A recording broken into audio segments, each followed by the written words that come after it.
Pernah nggak sih kamu lagi enak-enak naik motor, tiba-tiba, brah, masuk lubang. Jalanan rusak, aspal ngelupas, tambalan di mana-mana. Pertanyaannya, kenapa sih jalan di Indonesia cepat banget rusak? Padahal baru diperbaiki tahun lalu, sekarang udah bolong lagi. Yuk kita bongkar fakta di balik rusaknya infrastruktur jalan, mulai dari proses pembangunan, cuaca, sampai faktor X.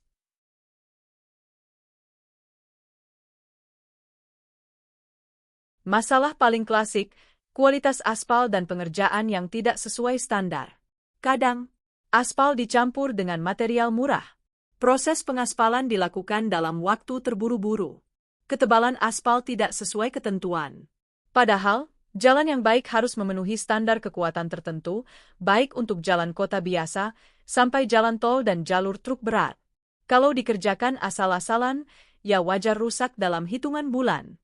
Dan sayangnya, hal ini bisa terjadi karena tekanan proyek yang dikejar deadline, atau bahkan karena praktik korupsi dan markup anggaran.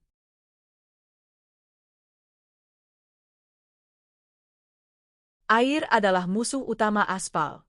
Banyak jalan di Indonesia tidak punya sistem drainase yang baik. Akibatnya, saat hujan turun, air menggenang, masuk ke pori-pori aspal, mengikis lapisan bawah. Lama-lama, struktur aspal jadi lemah. Ditambah beban kendaraan berat, muncullah retakan, lubang, dan akhirnya jalan jadi rusak total.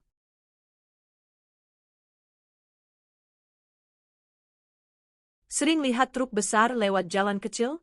Nah, itu salah satu penyebab utama rusaknya jalan. Banyak jalan dibangun untuk kapasitas kendaraan ringan atau sedang, tapi dipaksa menanggung beban berat melebihi batas. Bayangkan jalan yang didesain untuk beban 8 ton, tapi dilewati truk bermuatan 30 ton setiap hari. Ya jelas cepat rusak. Sayangnya, pengawasan terhadap kendaraan overload masih lemah di banyak daerah.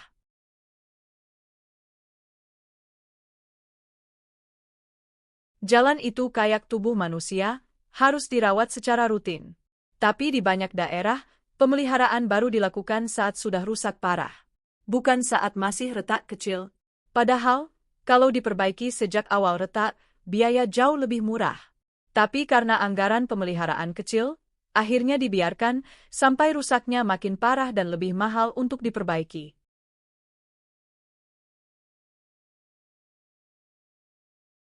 Indonesia punya dua musuh utama untuk jalanan. Hujan deras, panas ekstrim. Perubahan suhu yang drastis ini membuat aspal cepat memuai dan menyusut. Dalam jangka panjang, bisa menimbulkan retakan dan lubang.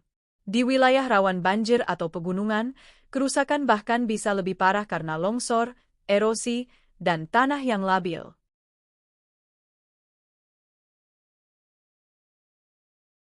Masalah terakhir yang juga sangat penting adalah tata kelola proyek pembangunan yang kurang transparan. Di beberapa kasus, jalan memang sengaja dibuat murah supaya tahun depan bisa dapat proyek perbaikan lagi. Ya, ini menyangkut soal integritas dan pengawasan publik. Kalau tidak ada transparansi, material bisa dikurangi, biaya bisa dimarkup. Hasilnya, jalanan cepat rusak, dan ujung-ujungnya, masyarakat yang dirugikan.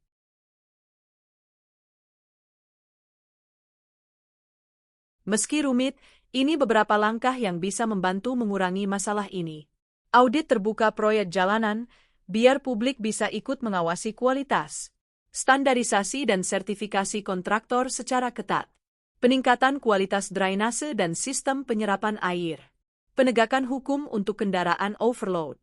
Anggaran pemeliharaan jalan ditingkatkan, bukan cuma anggaran pembangunan baru. Dan buat kita sebagai warga biasa, laporkan jika ada kerusakan jalan lewat kanal resmi daerah atau medsos dinas terkait. Partisipasi kecil bisa berdampak besar.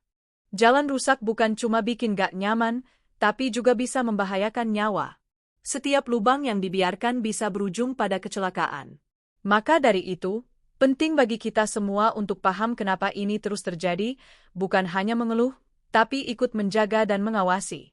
Jalan yang kuat bukan cuma soal aspal tebal, tapi juga soal niat, integritas, dan tanggung jawab.